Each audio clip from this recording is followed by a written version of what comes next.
Ayah ini sangat hebat. Hanya karena kulit bayinya agak gelap, dia ingin membunuhnya begitu dia lahir. Chaya meneteskan air mata. Air mata jatuh di kaki anak itu. Tampaknya memahami sesuatu. Melihat ke arah ayah, suatu hal yang aneh terjadi. Kuil itu terbuat dari emas dan perak yang diselimuti kegelapan. Bahkan ayah dekatnya, Dewa Matahari, ditelan kegelapan. Oh ibuku, sekarang lebih hitam dari anak itu. Matahari yang tinggi juga kehilangan cahayanya. Dewa-dewa lain merasa tidak bisa dipercaya. Dewa Matahari semakin kesakitan. Sepertinya dia akan menyerah. Chaya menutupi mata anak itu. Bayangannya juga surut, tapi masih meninggalkan bekas luka di kulitnya.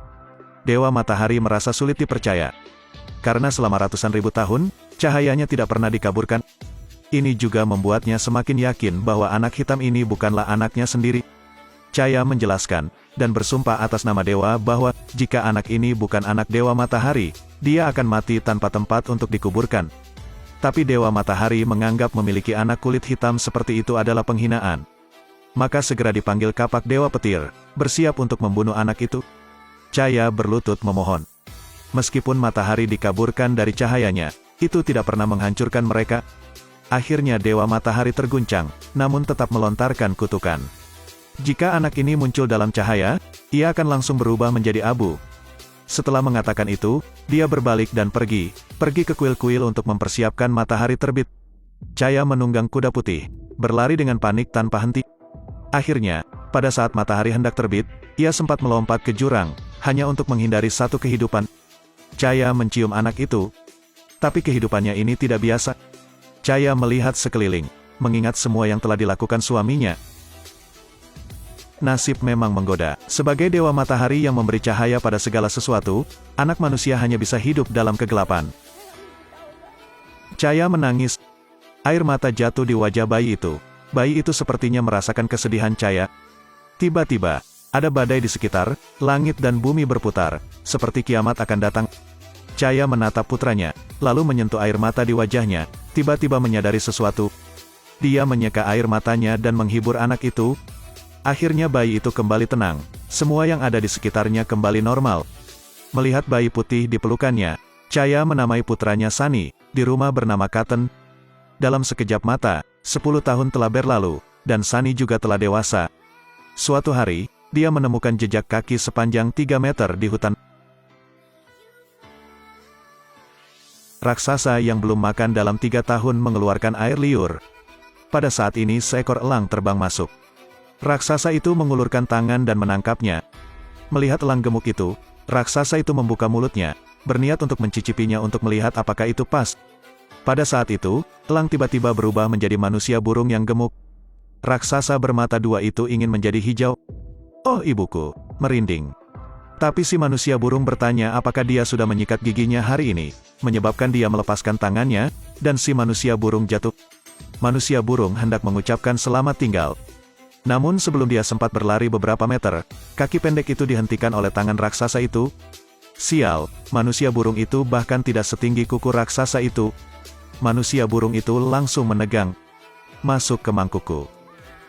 Dia memaksa manusia burung untuk memanggang. Tepat pada saat itu,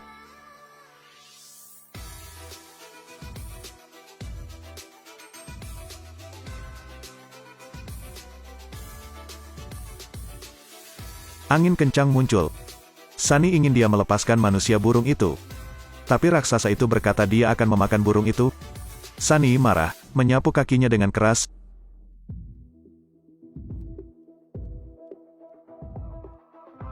Kemudian membungkuk untuk mengambil batu, melemparkannya 2 kali. Raksasa mengejek berkata, "Apa kau ingin membunuhku dengan batu itu? Ah, aku sangat takut." Tepat setelah itu, Sunny melempar batu ke sarang lebah di pohon agar jatuh. "Katakan aku tidak ingin menyakitimu, ini makananmu."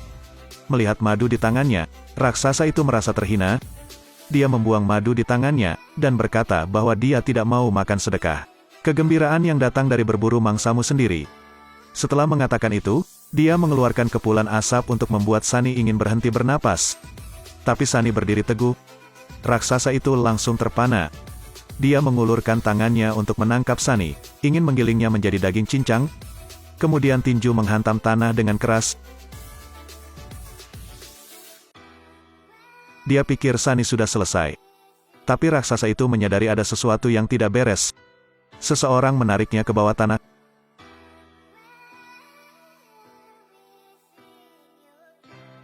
Sunny terbang dari tanah, mendarat dengan kuat di tanah. Raksasa itu berjuang untuk naik, tetap tidak bertobat, dan menarik tali untuk menangkap manusia burung itu lagi. Sunny menendang dan terbang menjauh dari tali, dan raksasa itu juga terlempar. Tapi dia segera mengambil seluruh gunung dan melemparkannya ke langit dengan sekuat tenaga. Gunung es dan lapisan awan mengalami reaksi kimia, angin puyuh muncul, dan manusia burung itu terbang ke langit. Sunny melihat ini dan terbang untuk menyelamatkan manusia burung itu ke tanah. Tapi ternyata dia sudah koma. Sunny tidak tahan lagi dan menggunakan raungan singa yang telah lama hilang.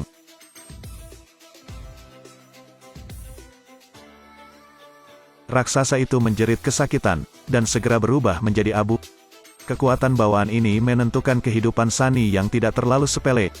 Di sini, ibu dengan panik mencari Sunny. Karena hampir subuh, begitu Sunny disinai matahari, dia akan berubah menjadi abu. Dan Sunny pun menyadari bahwa hari sudah hampir pagi. Dia harus bergegas kembali ke hutan. Dia hanya bisa melompat ke dinding yang dalam.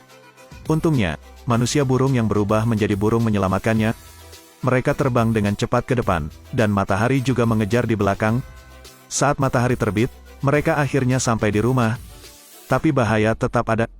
Karena kekuatannya, Sunny akan menghadapi keserakahan dari mana-mana.